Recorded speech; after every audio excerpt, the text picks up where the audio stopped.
The engineering in this, a modern disposable diaper, stuns me. It's a triumph of polymer science. A super absorbent polymer soaks up urine, but that's only part of the story. Its brilliant engineering lies in the creation of interlinked mechanisms that operate on different timescales. They whisk urine from a baby's skin and distribute it to the diaper's superabsorbent, which traps the urine. Let's work our way from the outside in. The outermost layer is a thin, soft covering, almost impossible to remove in one piece. It's there for the parent's comfort. It feels like cloth, but it's made from plastic. The next layer is a barrier sheet. Typically, it's polyethylene, the same stuff used in plastic grocery bags.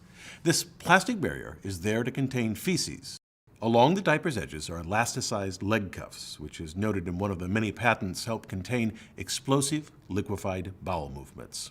So containing solids is simple, but where the diaper excels, where its engineering astonishes me, is its handling of urine. To sweep it away from a baby's skin and to keep it away is the task of the diaper's 3 inner layers. The top sheet rests on the child's skin. Bonded to it is the surge layer, called in the industry the acquisition distribution layer, and then the absorbent core. A cross-section of the diaper shows the relative thickness of these 3 inner layers.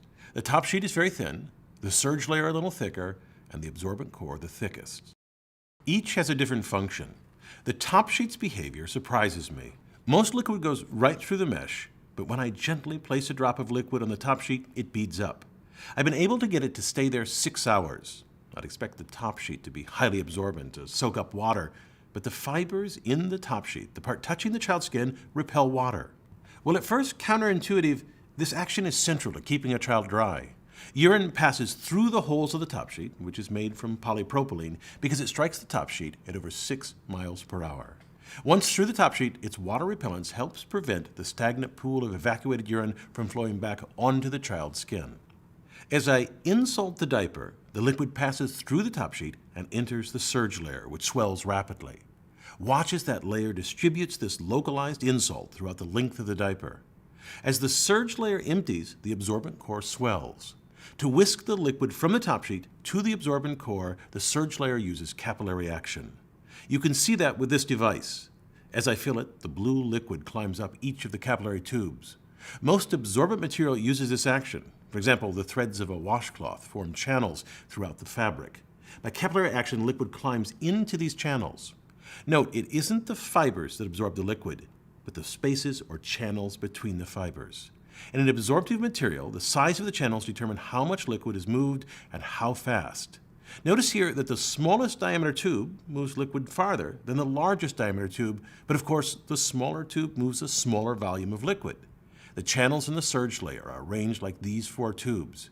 Near the baby skin, the surge layer has large channels. This moves a lot of liquid quickly, fast uptake, and then further from the skin, a more dense network of fibers which creates smaller diameter channels.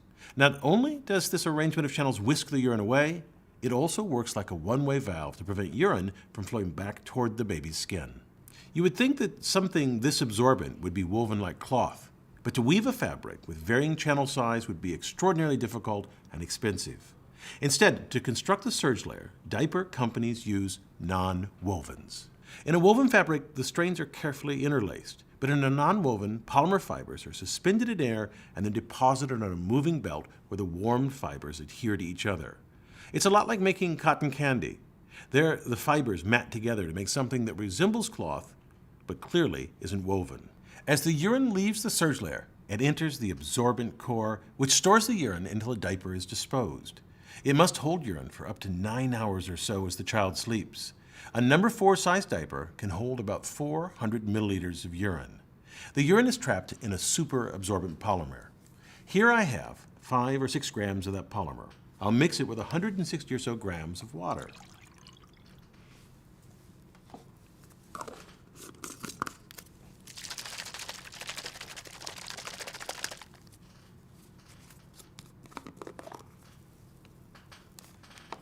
As the polymer absorbs the water, it swells and turns into a gel. Now these superabsorbents are truly amazing things. This bag contains hundreds of small spheres, each 4 millimeters in diameter, made of a superabsorbent polymer similar to what's in diapers. Watch what happens as I set a single sphere in a watch glass and cover it with colored water. Over 4 hours, it soaks up the water and grows. The superabsorbent contains long polymer chains, long chains of carbon molecules that create channels like the fibers in a washcloth. These channels between the polymer chains absorb the water by capillary action. The water also sticks to the superabsorbent. The chains are designed to chemically attract water. It forms this sphere because the polymer chains are attached to each other. It's called cross-linking. As the polymer attracts water here, the water, so to speak, becomes caught in a net of polymer. The superabsorbent turns into a gel and traps the water or urine in the case of a diaper. In fact, I can roll the sphere around in my hand and it still holds water even though it's some 99% water and 1% polymer. Superabsorbent is so effective that when it forms a gel with the urine, it can block the flow of urine to unused parts of the absorbent core. So in many diaper brands, it's mixed throughout with 15% or so cotton, which provides channels for water to reach the unused superabsorbent.